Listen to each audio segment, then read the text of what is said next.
আসসালামু আলাইকুম। ভর্তা লাভার কে কে আছেন? জয়েন করেন এক্ষুনি। আলু খাই না এমন মানুষ খুব কমই আছে। আলু সবাই খুব পছন্দ করি। তার মধ্যে যদি আলু পোড়া ভর্তা হয় তাহলে কেমন হয় বলেন তো?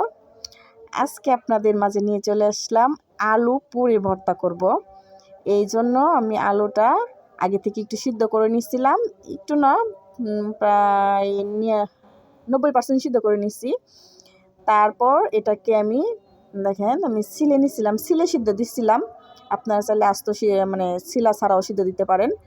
তারপরে দেখেন আমি এটাকে এখন পুড়ে নিতেছি। সুন্দর করে আমি পুড়ে নিব চারদিক দিয়ে। তারপর এটাকে আমি ভর্তা করব।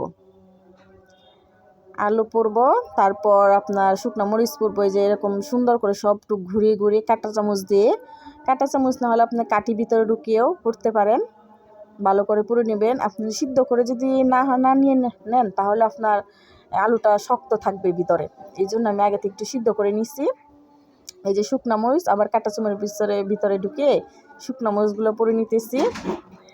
সুন্দর করে পুড়ে নেবেন। দেখেন আগুন ধরে যায় শুকনো মরিচে।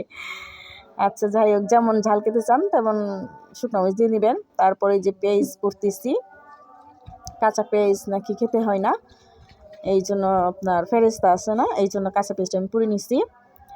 কুচি কুচি করে পলে, তারপর ধনে পাতা কুচি, শুকনা মরিচ, তারপর পেঁয়াজ একসাথে সুন্দর করে আপনার থেতলিয়ে নিতেছি।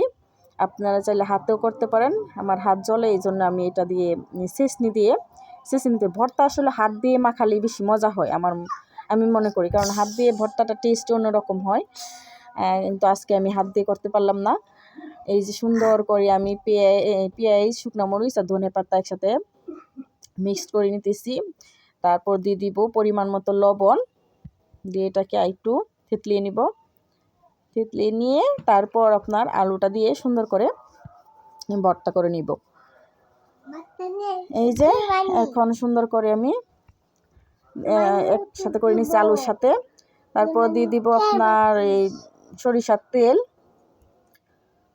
দিয়ে সুন্দর করে চামচ দিয়ে নাড়িয়ে চাড়িয়ে একবারে মিক্সড করে নিব। খুব মজা। ভর্তাটা সকালে গরম ভাতের সাথে খাবেন, বাস আর কিছু লাগবে না। এক ভর্তা দিয়ে পুরো ভাত খেয়ে ফেলতে পারবেন।